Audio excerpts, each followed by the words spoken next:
दोस्तों सीडीएसएल यानी कि central depository services India limited.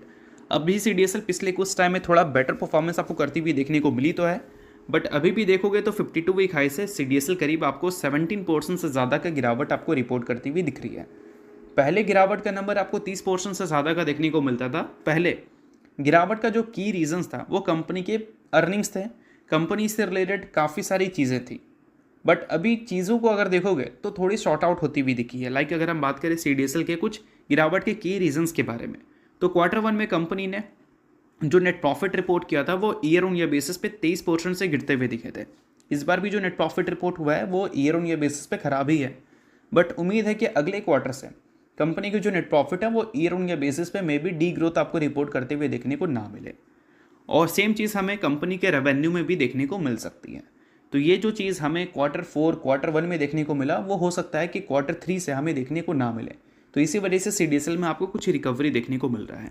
अगर हम बात करें दोस्तों मार्जिन प्रेशर के बारे में, तो कंपनी ने अभी ऑपरेटिंग कॉस्ट को काफ़ी ज़्यादा इंक्रीज़ किया है, ये साफ साफ हमें देखने को मिलता है।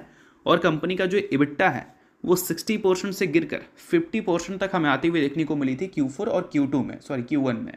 बट अभी Q2 के जो नंबर कंपनी ने रिपोर्ट किए हैं वहाँ पर कंपनी के जो ऑपरेटिंग प्रॉफिट मार्जिन है वो 50% से बढ़कर 55% तक हमें जाते हुए देखने को मिले हैं। तो ये भी एक अच्छी बात है जो कि पहले के मुकाबले सीडीएसएल में इम्प्रूव होती हुई दिखी है। और दोस्तों अगर हम बात करें मार्केट एक्टिविटीज़ के बारे में, तो पहले मार्केट एक्टिविटी हमें काफ़ी वीक देखने को मिलती थी, बट अभी के टाइम पे देखोगे तो चीज़ें थोड़ी बेटर होती हुई दिखी है। स्टॉक मार्केट की परफॉर्मेंस अक्टूबर का महीना में काफ़ी सही दिखा और नवंबर के महीने में भी सही दिख रहा है। तो ये एज इट इज़ कंटिन्यू रहता है तो बोल सकते हैं कि सीडीएसएल जिस जिस मेन कारण की वजह से गिरती हुई नज़र आ रही थी वो सारे कारण वैनिश होते हुए नज़र आ रहे हैं। और डिमेट अकाउंट ओपनिंग के डेटा की बात करें तो वो भी पहले के मुकाबले इस बार अक्टूबर का महीने का जो रिपोर्ट हुआ है वो भी थोड़ा बेटर रिपोर्ट हुआ है, यानी कि उसमें ग्रोथ वाली चीज़ें देखने को मिली है, नए लोग मार्केट के साथ जुड़ रहे हैं। तो ये सारी चीज़ें सीडीएसएल के बिजनेस पॉइंट ऑफ व्यू से देखें तो एक अट्रैक्टिव पॉइंट नज़र आती है।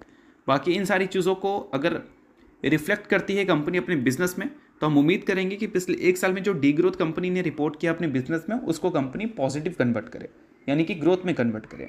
और ये चीज़ अगर होता है तो फिर सीडीएसएल में आपको रिकवरी दिख सकती है। बट हाँ, ये सारी चीज़ों को एजुकेशन पर्पज़ की तरह लेना, इसको रिकमेंडेशन की तरह मत समझना। अब बात करें इसके अलावा